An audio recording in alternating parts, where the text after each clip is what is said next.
Hello everyone, I'm Jim Longworth and welcome to another edition of Triad Today, coming to you once again from the Senior Botanical Garden in Kernersville. It's a beautiful place. I hope you will visit it, check out the website, come to the garden and hold your events here, and it's just great here at the garden. It's also great whenever we can have a special guest from Old Salem, and we do right now. Tara Logue, first-time visitor to the show. She's Interim Director of Education for Old Salem Museum and Gardens. Welcome. Happy to be here. Thanks for having me. And obviously, people, we can see from the wide shot on here, you are not dressed in modern garb. No, sir. All right. So what exactly is living history? Explain that to me. A living history museum. What does that mean? So a living history museum is different than a gallery-style museum.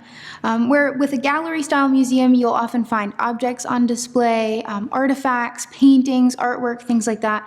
With living history, we are actually doing the historical activities that people would have been doing during the time period that we interpret. One of the things I like to say is that our job is not just to preserve artifacts, but also to preserve skills and stories. And so that's a lot of what we do. Give me a quick example. I know it would take a long time to go through this because we want people to go to Old Salem, but give me a quick example. What do you mean when you're interpreting something rather than just people looking at a display? So a lot of displays and historical objects are embedded in this idea that we call material culture, which means that every item that we talk about has a story attached to it. And that story is often attached to people or time periods, historical themes. And you can talk about almost any subject through those items and through those stories. And so when we work with the objects that we have in our collection, we use them as portals into talking about different topics. I really understand what the people were going through that used, whether it was used utensils or did various things in Old Salem. Now I love history. I love this kind of stuff. Grew up in this area and always went to Old Salem, loved it. However, is what you're describing, is it just for history nerds like me? That's a good question. So Old Salem has all kinds of different stories and ideas woven into it, and it is an excellent place for history nerds. But it's also a great place for people who love crafts, who love making and doing, who are interested in things like homesteading or agriculture, botany. We have all of these different topics that get woven into everything we do, as well as the stories of real historical individuals. So if you just like stories, Old Salem is a good place for you. You know, Tara, in your title, I know what I wanted to ask you before I forget. In your title, I says, okay, Old Salem Museum and Gardens, okay? Now here we are in a beautiful botanical garden. What do you mean Old Salem Gardens? Yeah. So Old Salem is actually an entire historical district that is complete with multiple historical buildings and the gardens and grounds that surround them. And a lot of our gardens are operated by our excellent horticulture staff who kind of spearhead our Seeds with Stories initiative. And what that means is that they are actively working to preserve heritage plant species that were growing during the 1700s in Winston-Salem, as well as growing food to help with hope for Winston-Salem. Do you do things for kids and school groups? We sure do. We have school groups making up the majority of our visitors, mostly 3rd and 4th grade. And we do a lot of field trips on site. During the fall, we actually do what we call STEAM-driven days. Our STEAM-driven days are where we work topics like science, math, and the arts into our general programming. So while you're coming to see someone working on a historical potter's wheel, you could also learn about simple machines. Well, a lot of times in winter, things sort of come to a halt, but not at your place, right? What goes on in winter? Yeah, so that's a great question. At Old Salem, winter is actually one of our favorite seasons. The Christmas season is definitely our busiest season, and it's very festive. Everyone loves seeing the historical district in wintertime, all decorated for the holidays.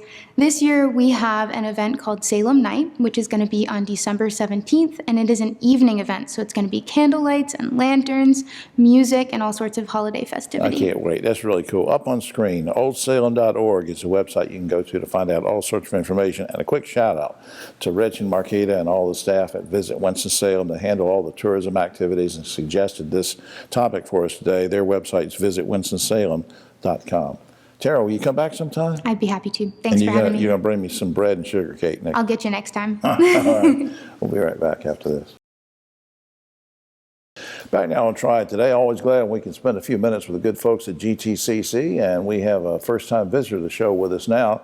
He's a pretty important guy, and you're going to find out why. Dr. David Pittman's with us. He's campus dean for GTCC by way of Duke, Tennessee, Florida State. You've been all over. Welcome. And Thank you. thanks for being here. Thank you. Thank you for having me here. All those teams. I mean, what if Duke and Florida State or something, Tennessee play each other? What do you do? Well, I'm often known as a confused fan, but I'll tell you, at the end of the day, who's paying the paycheck is who I'm pulling for. That's right. So GTC is getting a football team any day now. That's right. Now, all right, you know, seriously, most folks think about GTC, they say, oh, what a beautiful campus out in Jamestown. That's not the only one, though. No, it's Tell me not. about it. Yeah, so I'm glad you asked that question because when people think of GTCC, they often think of Jamestown. But we have a number of campuses. We have one in High Point on East Main. We have one in Greensboro on East Wendover. And we also have 3 aviation campuses. So we're spread out throughout Guilford County. What's the advantage in having those campuses instead of just one main campus? Yeah, well, a lot of people don't realize, I think, that we have a very large college. We're the 4th largest community college out of the 58 institutions in North Carolina. So we're pretty large. And the other advantage is that because we're so large, it really comes down to access, honestly. I mean, by having these campuses spread out throughout the Triad and across the county, it provides more access for... More convenient for somebody in Greensboro to go to a certain campus other than maybe the Jamestown. But at the same time, you mentioned aviation. So are there programs that are offered at each campus that maybe it's not always the same, or is it always the same except for aviation? Help me understand that. Yeah, there are some signature programs on each campus. I mean, you'll find that we have curriculum programs, we have degree programs, we have non-credit programs, no matter which campus you're on. However, I would say that, for instance, in High Point, our entertainment and technology program is one of our signature programs. We also have human services there. We have pharmacy tech there. If you go over to Greensboro, you'll find out that we have a number of programs such as HVAC and our megatronics program. Right. We also have a turf program there, not a surf or a surf and turf, but a turf that's program. Right, a turf program. Yeah. Yeah, so- that's that's very diverse. I think it's neat. Now, what else is exciting is, and I want to get you talking about this. You had a special guest recently. Who was that, and what was the occasion? Yeah, our U.S. Secretary of Education, Dr. Miguel Cardona, actually visited GTCC, and he came to our Greensboro campus, which was a real honor to have him there. It was a part of a multi-week trip across college campuses, and I believe it was called the Pathway to Success or the Road to Success, Welcome Back to School, Right, College Edition. right. And so he came to our campus to visit. That's quite an honor, I think. But hey, let me ask you something. I was kidding you at the beginning about different universities and things that you've been in, a very storied career. But let me ask you a personal question. Now, you've been around education. Why did you choose education? What was a person, an aunt, an uncle, a teacher, a professor? I mean, why did you go into it? Yeah, well, I have a great story about that. Actually, I graduated high school in 1987. And the same year that I graduated high school, my father completed his GED. How about that? And I remember getting my picture taken, very proud in my cap and gown. And I remember handing it off to my father, and he got his picture because then they didn't have a graduation ceremony like they do now. But that's an early memory of the experience that my father had going back to school. And I grew up in a small community college town. So for me, it's going back to my roots. It's going back to what really matters and how do we make a difference in the lives, not of just traditional four-year college students, but no matter at what age or point you are in your career lifespan, there's a place for you at GTC to start your journey. Yeah, I can see that in your eyes and hear it in your voice about what it means to you. And I just appreciate the work you're doing over there and getting folks ready for work, which of course is an overriding mission over Right, there. Get yeah. everybody prepared to go out and work. It is, yes. Thank you. And I want to put up something on screen because I didn't mean to babble around. I was just No, it's interested okay. in your background there. Up on screen, gtcc.edu is the website, gtcc.edu. And I hope you will check that out because as Dr. Pittman mentioned, there's so many different things and courses and things you can go into and explore, and you can at least go through that website and check it out. Will you come back and see us sometime? Absolutely, love to. All right. We'll be right back after this. Back now on Triad Today, and if you looked in the dictionary under community service, you'd probably see this woman's photograph and the organization she represents. Our good friend, Sorian Schmidt, is back with us, Senior Program Officer for Z. Smith Reynolds Foundation. Good to see you again. It's good to see you. Thank you. For folks that maybe have just moved in the area or haven't watched the show, and or shame on you if you haven't watched the show, but anyway, remind us of what is the Smith Reynolds Foundation, and what's the mission? Sure. Z. Smith Reynolds is a private family foundation, and for over 80 years now, it's invested over $600 million across the entire state of North Carolina. And our mission in doing that is to improve the lives of all North Carolinians. Now, you recently, the foundation recently awarded grants to support reproductive health, rights, and justice. And I'm taking that, I sort of read that off of some notes because you sent me an email. I want to make sure I'm going to say it again. Reproductive health, rights, and justice. Tell me more about those grants. I'm intrigued. Yes, so for decades now, Z. Smith Reynolds has supported organizations that focus on reproductive rights and health. And at this moment, we felt it was really critical that we increased the support for them to inform the public and to protect North Carolinians' rights to choose so that people understood what their rights are in the first place. Right now, it's a very confusing time. And so towards this end, to educate the public about what rights they do have around abortion and reproductive health, we gave grants to 6 organizations. So Moms Rising Education Fund, NARAL Pro-Choice North Carolina Foundation, Equality NC Foundation, the Carolina Abortion Fund, El Pueblo Inc., and Sister Song. And these groups are just really out there informing the public about their health care rights. And I want to ask you about that in a second, but in general, before I veer off somewhere else here, in general, access to health care has always been an important thing for you guys to help with anyway, right? Well, yes, we want people to be able to take care of themselves so they can, make decisions about their health so they can live thriving lives and achieve their full potential. All right, So, now yes. let's circle back to these grants, because I know as soon as you mention the word abortion, there are people watching. It's a very sensitive subject. There are people definitively on both sides of this issue. It has become political. I happen to know you both through the foundation and personally to know that the things that you and the foundation are involved in are apolitical. There's no politics to it. So I want you to take a little bit of time to explain where you're coming from with doing this at this time when it's such a hot button political issue, and yet try to make it non-political. Right. So, as you probably are aware, earlier this year, the Supreme Court ruled in a case called Dobbs versus Jackson Women's Health Organization that there's no longer a federal right to abortion. So this does not mean that abortions are illegal. What it means is that states have to decide. And so this is very confusing for people when they're making decisions about their health care with their health care provider. So these organizations and these grants are really intended to inform people about what rights they have when they're at the healthcare, whether with their doctor or other healthcare provider, and they need to make really hard decisions. And for some people, this is a life and death decision that's very urgent. Right. And so these grants also, so really, getting the information out there that you still can get an abortion legally in North Carolina is very important. You're really educating people about what Yes. the options and care. Okay, I got you. All right, up on screen, go to this website, zsr.org, and you can read about all the great programs and initiatives and ways that the foundation has helped to improve quality of life throughout this area. Soren, come back and see us sometime. Thank you so much. Thank you. We'll be right back after.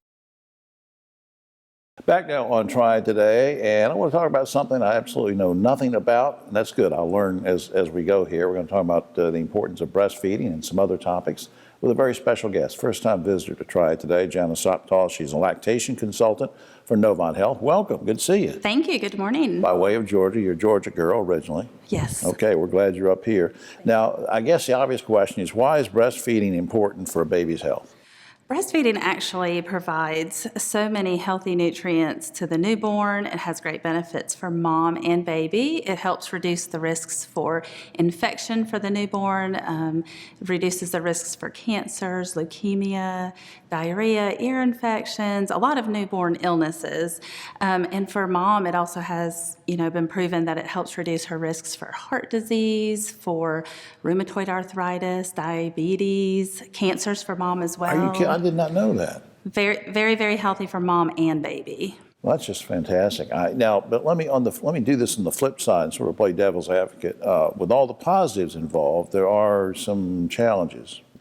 Definitely some challenges as mom and baby are learning together how to breastfeed, and that's where we come in as board-certified lactation consultants. We can help moms and babies learn to kind of how they're going to work together with this whole feeding thing, as now baby's dependent on mom teaching baby, and she might be learning this, for her first time. So first-time mom coming home from the hospital can lean on you guys, right? Absolutely. 24 hours a day. We have lots of opportunities for mom to get some help from us. You're not just giving them a pamphlet. I mean, you're there for them, right? We're there for them, absolutely. They can do breastfeeding classes before birth. They can do breastfeeding support classes. We have the baby cafe, the virtual breastfeeding cafe. We also have an in-person baby cafe where mom can get support from each other, from other moms, and from a board-certified lactation consultant. Going back to this thing about challenges and helping and resources, again, I don't have experience with this, but I heard and I read something about it that moms often, when these challenges come, it's like 2 a.m. Yes. So I guess my question to you is, are you and your team there for them at 2 a.m? We absolutely are. So moms often feel alone in the middle of the night when they're trying to do these feedings, as babies feed around the clock. And Novant has now started an on-demand lactation service from 7 p.m. to 7 a.m., 7 days a week. There is a lactation consultant on call. Mom can do a consult from the privacy of her own home, and she can get the help she needs for just about anything: breast engorgement, pain, difficulty with latching, babies that aren't waking up well to feed.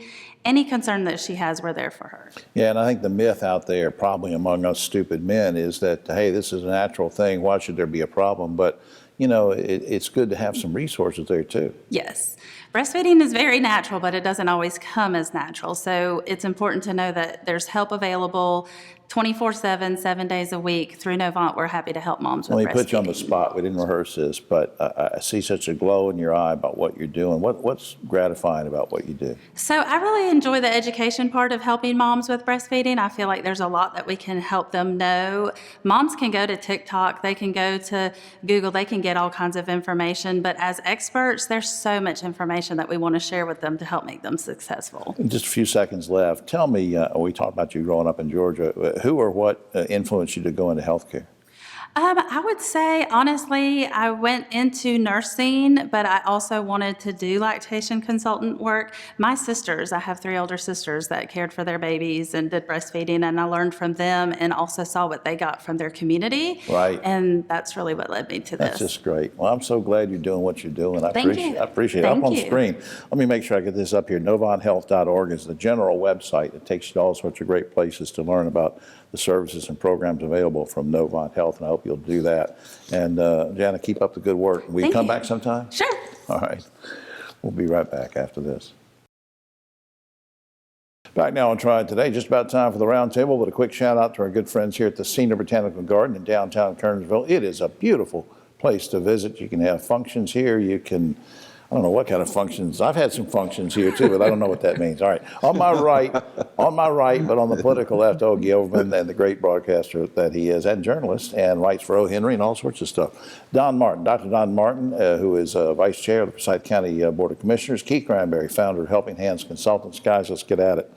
More than 20 Confederate monuments have been removed in North Carolina over the past 2 years, but last week a judge ruled that prosecutors in Alamance had no legal grounds to remove a Confederate statue in front of the courthouse in Graham because he said, as in other cases, he said the statue poses no danger to the community.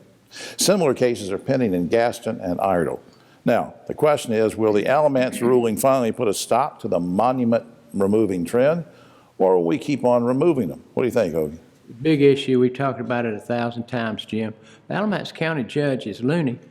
That's not the issue to begin with, but it does. They've had demonstrations down there where the two sides have clashed and have gotten violent. They've arrested guys for carrying firearms and Confederate flags. So you think it is a danger? I think it is. Don Martin. I don't think it's going to stop, but every case has its own particulars. But I think those cases will continue and will prevail. Judge in Alamance says it's no danger to the community. Leave that Confederate monument up. Was the Confederate soldiers danger to black people? Yes. Back in the day, where is it illegal in Germany to have Nazi monuments up right now? Yeah, they won't let you do that. They won't let you do that. Is the Confederate soldiers that fought for what? To keep slavery. Why do people still want to continue to have Confederate soldiers up? It's beyond me. All right. As we know, TikTok is owned by a Chinese company, and fearing security breaches, a South Dakota congressman last week wants to have a law in place where TikTok apps are not allowed on military installations, or people who work in the military installations can't come in with a phone with a TikTok app. Now, guys, in addition to that, of course, parents and others are worried about misinformation on social media. Once again, should all social media be regulated as broadcasters, TV and radio stations are? Ogie. Well, I do think it should be, but the problem is that technology has outpaced our ability to regulate it. The congressmen don't really have a clue what social media is about, and until somebody steps in and with some sensible regulations, it's going to continue to be the Wild West out there. Dr. Martin. I think some kind of regulation is great. I don't know how to do it, but there can certainly be consequences if you do it, whatever it is. Mr. Granberry. I think as long as it's not endangering people, regulations are going to be very hard with social media right now. Almost impossible. But you'd like to see it happen. Yeah, there's some form. Yeah. A congressman, speaking of congressman, a congressman from Oregon has discovered that when Americans re-enter the country, let's say you went on vacation to the Bahamas or someplace, came in or on business, you come back into the country, what happens is the customs agents have been searching your phone and other electronic devices. They've actually been downloading your private information into a federal database. Now, guys, are you okay with that, number one? And number two, do you think customs agents should have to be required to get a warrant to download that data? Ogie. That's so absurd. I'm not even sure it's true. I mean, that doesn't make a sense on any level. I mean, Yeah, we that's got a that violation huge- of right to privacy and 10 other things. Yeah, I've seen crazy. video footage of that facility. I forget what state it's in. It's almost like protected like a nuclear facility, but it's a huge database collection point. Don. Need a warrant. Need a warrant. Key. You should have a warrant, but this has probably been going on longer than we even know. Yeah, and that's scary. In light of the Richard Burr stock trading fiasco, because now we know that according to the latest study, over 90 congressmen have done stock trades or own stock that are in conflict of interest with their position. Anyway, in light of all that, there are a number of members of Congress who want to ban congressmen from owning or trading stock while in office. You think that'll pass? And if so, should it include Supreme Court justices? Ogie. Well, it should. It won't pass, but it should include. We've said in the past, maybe a blind trust, put it in a blind trust, don't touch it. But that's kind of unfair. I mean, maybe you should have the right to buy and sell stocks, but maybe there should be an office of the government, a nonpartisan like an inspector general who oversees these stock trades to make Right. sure there's not any insider deal going on or fishy stuff. What do you think, Don? I think having a blind trust, in fact, I think there's a bill in Congress now about blind trust. Should it extend to judges? Probably. Key, what do you think? I think there should be a blind trust, but I still think that congressmen should be allowed to sell or trade stocks. I mean, we need good people in office. All right. A Honda plant in Ohio says it overpaid thousands of employees when issuing their bonus checks. Now the company wants the extra money returned. Employees who've already spent the money say that returning it now would create a financial hardship on the family. Who do you side with, the company or the employee?